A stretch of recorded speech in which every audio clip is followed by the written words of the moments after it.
taxpayers pay us to come and do our jobs and work on bills that we disagree with or that we agree with, make them better, and ultimately vote for or against them. So that is what voters expect us to do. That is what Oregonians expect us to do. That is what I expect myself and all of my colleagues to do. Didn't answer the question though. What do you think of a referral to change the quorum rules as exist now? It has not. Honestly, it has not been an issue in the House.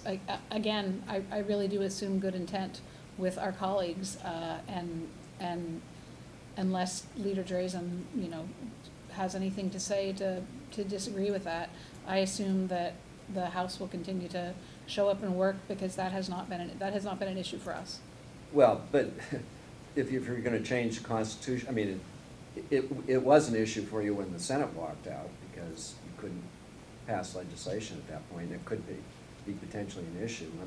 I mean, if the Senate sends you something over, is this something you would act on, or what? Well, we'll have to see if that's what the Senate does. We don't have a bill in the House, and I would think I'm probably pretty safe in saying the top of mind issues for Oregonians are housing, healthcare, and education.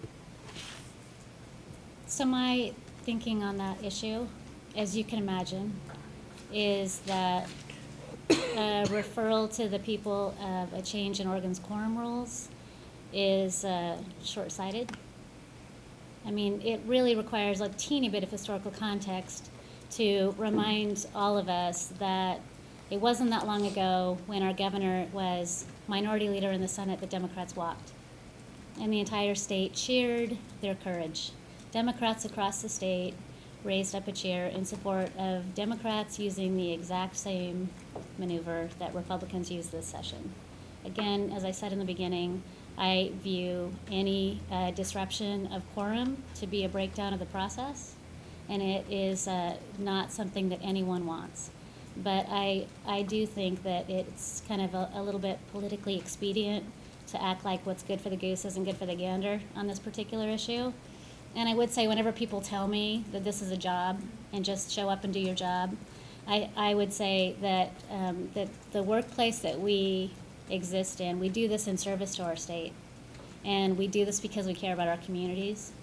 And this is one of the few workplaces where you will enter in the doors and someone else tells you where to go, what to focus on, what you can propose in legislation, when you're going to vote. They set the rules, they are the referee, and they call the game when it's over.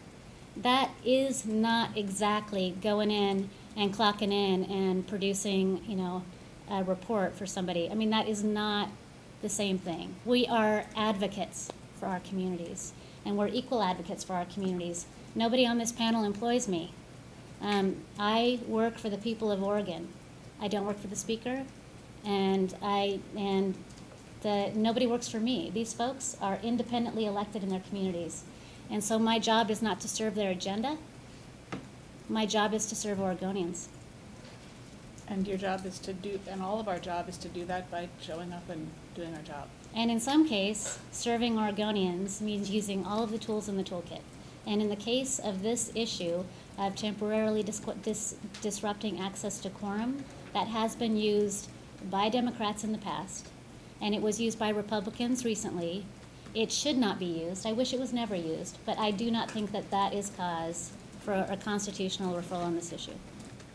I think we can do better. I think we can work together, and I think that's the hope of all of us up here.